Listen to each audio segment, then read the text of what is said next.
On a gray Saturday afternoon, the streets of downtown buzzed with the usual rhythm of city life. Cars honked impatiently at the traffic lights, street vendors shouted about their deals, and hurried footsteps echoed along the sidewalks. Among all the noise, a young black teen stood near the corner of a busy square, clutching an old violin case that had clearly seen better days.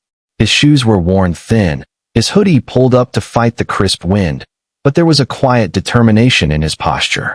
He set the case down, unlatched it carefully, and pulled out the violin. The wood carried scratches and faded polish, yet when he lifted it into position, his movements revealed a kind of reverence. For him, this instrument wasn't just a tool, it was a lifeline, a bridge to something greater. As he began to play, the crowd around him mostly ignored him at first. Shoppers rushed past, eyes glued to their phones, and children tugged on their parents' hands, eager for ice cream and toys. The first notes floated into the air, delicate and trembling, almost swallowed by the noise of the city. But gradually, the melody grew clearer, stronger, more insistent. There was a haunting beauty in his sound, the kind of music that seemed to carry years of untold stories. Yet not everyone heard it that way. A police cruiser rolled slowly toward the square, lights off, moving like a shadow creeping across the pavement. Two officers stepped out, their uniforms sharp and their gazes sharper still. They didn't hear the boy's music as a song. They saw it as a disturbance. They walked toward him with heavy steps, their radios crackling, and stood looming just a few feet away. To the teen, their presence was unmistakable, authority wrapped in suspicion. His bow wavered for a moment, but he steadied himself, pushing the melody forward. The violin spoke for him, in a voice both trembling and defiant. The officers exchanged glances and smirked. One leaned closer, whispering something that carried the sting of mockery. The other chuckled, shaking his head as if the very sight of the young black boy with a violin was laughable. Their postures said it all. They didn't believe he belonged there, not with an instrument like that, not with that face and that skin. The boy kept playing, though the mockery pressed down on him like a weight.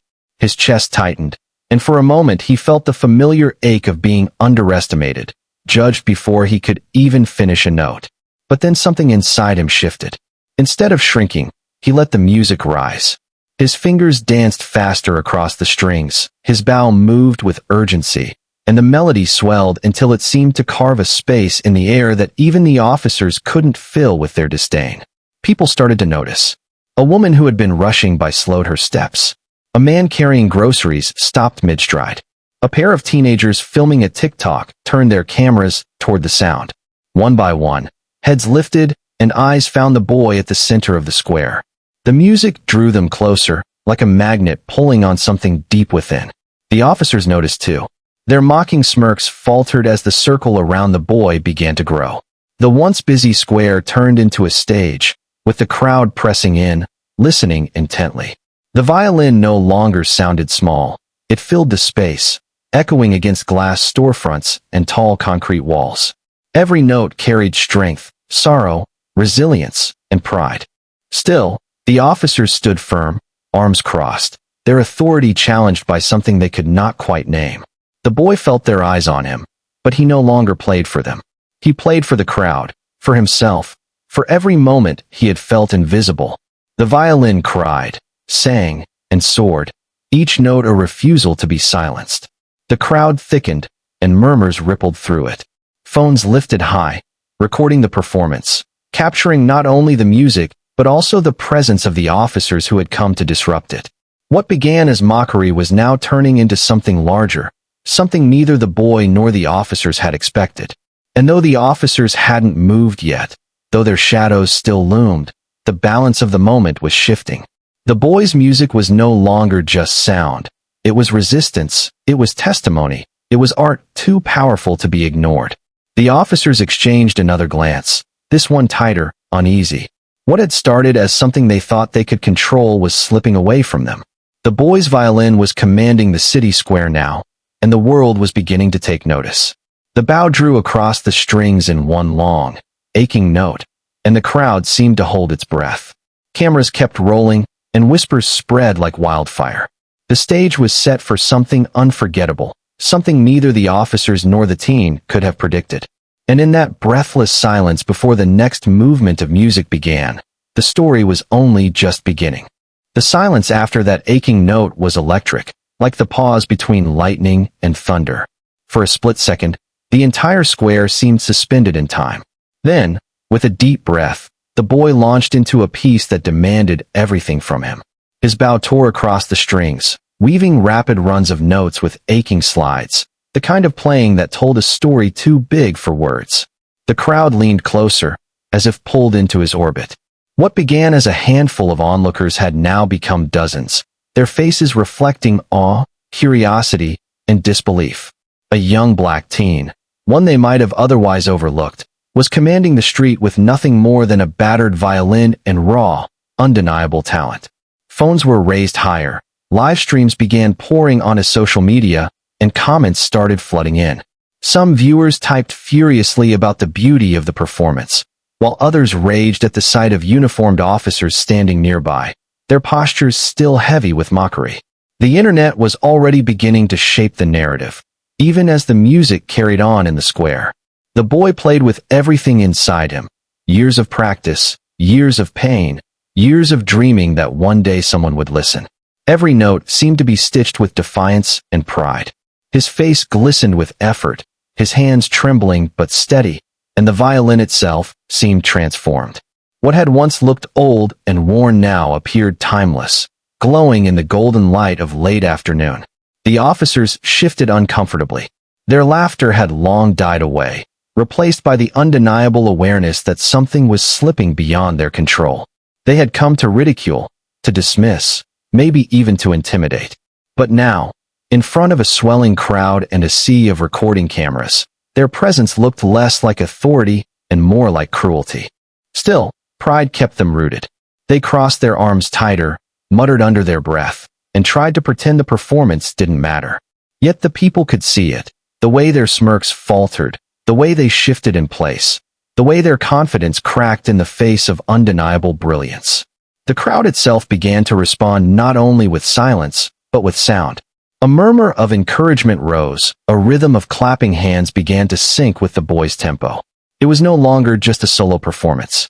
It was becoming a communal moment, an entire square united in recognition and support.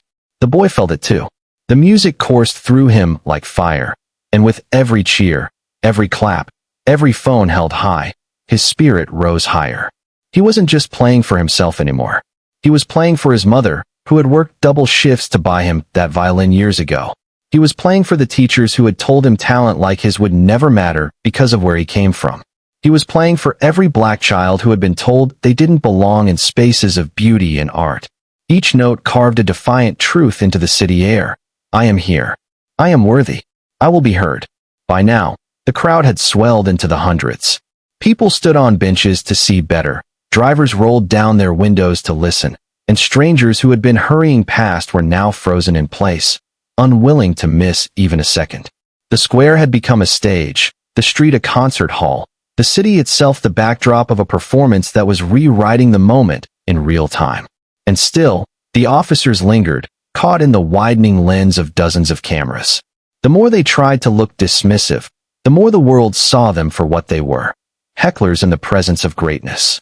The boy's final piece soared into a crescendo, fast and furious, like a storm gathering strength. His bow moved so quickly it blurred, his fingers dancing across the fingerboard in a blur of motion.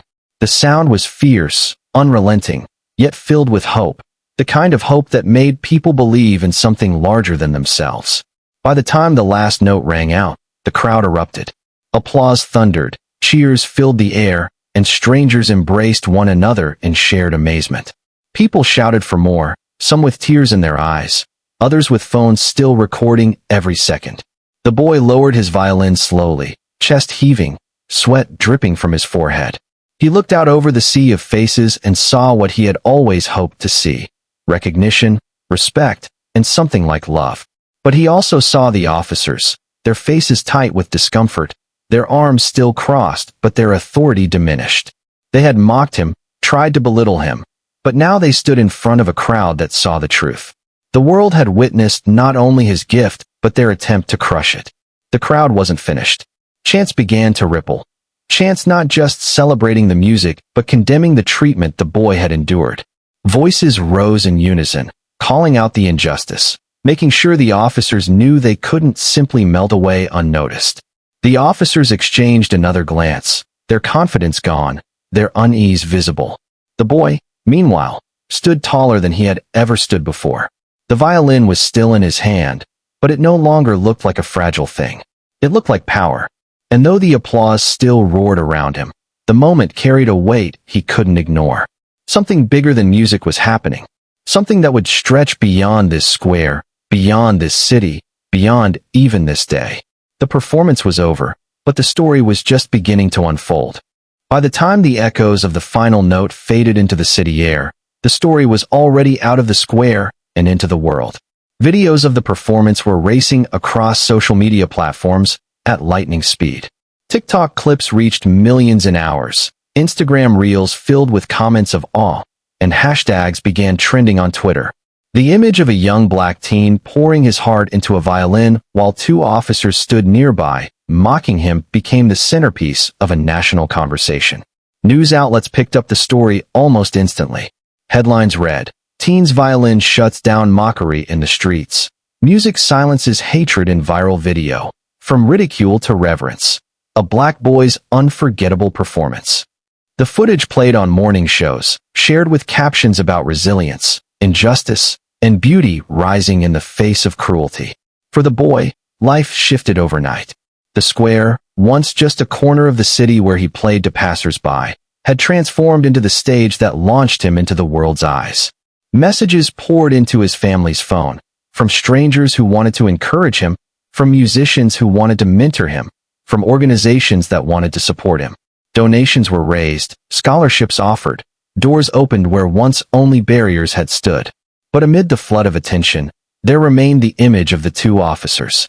In every video, their smirks and folded arms stood like monuments of arrogance, frozen in time for the world to critique. What they thought would be a small moment of mockery was now a public lesson in humility.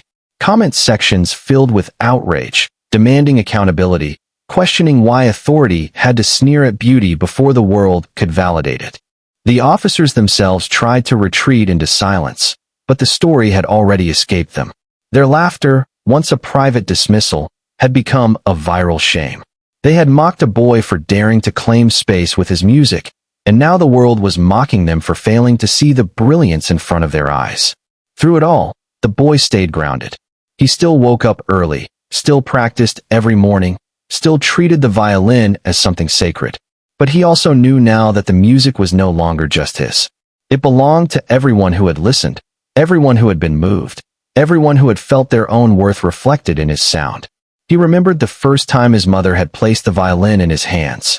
She had said, "Play like the world is listening, even if no one is." And that day in the square, mocked by officers but lifted by strangers, he finally understood what she meant. Because when he played with everything he had, the world did listen, and once it listened, it could never forget. Weeks later, he found himself standing not in a city square, but on a stage inside a grand hall, lights blinding, seats filled with people who had first discovered him online. The violin still trembled under his fingers, the same old scratches still etched into its body, but when the first note rang out, it was as if the room itself bowed to the sound. Applause erupted before he even finished, and he realized the moment in the square had been the beginning, not the peak. The memory of the officers lingered, but it no longer pained him. Their mockery had been real, their dismissal sharp, but it had been the fire that ignited everything. They had come to silence him, and in trying, they had given him the loudest audience he could have ever imagined. Their authority had shrunk, his music had expanded. In the story that spread across the world, their faces were the caution, but his sound was the triumph. And so the boy kept playing. For the people who gathered. For the strangers who believed. For the generations before him who had been mocked, silenced, and told they did not belong. He played for the ones yet to come, so they would know that their voices mattered, their gifts mattered, their existence mattered. The violin sang that truth in every hall, every square, every stage he touched. It sang of a moment when a crowd gathered against cruelty, when a boy turned ridicule into reverence, when music rose higher than hatred. And though the city square would eventually return to its usual rhythm of honking cars, busy footsteps, and shouting vendors, the echo of that day never truly faded. It lived in the recordings, in the headlines, in the hearts of those who had witnessed it. Most of all, it lived in him, a black teen with an old violin who had shown the world that beauty cannot be mocked into silence. Because when he lifted the bow and drew it across the strings, the truth became undeniable. No amount of ridicule could quiet the sound of destiny.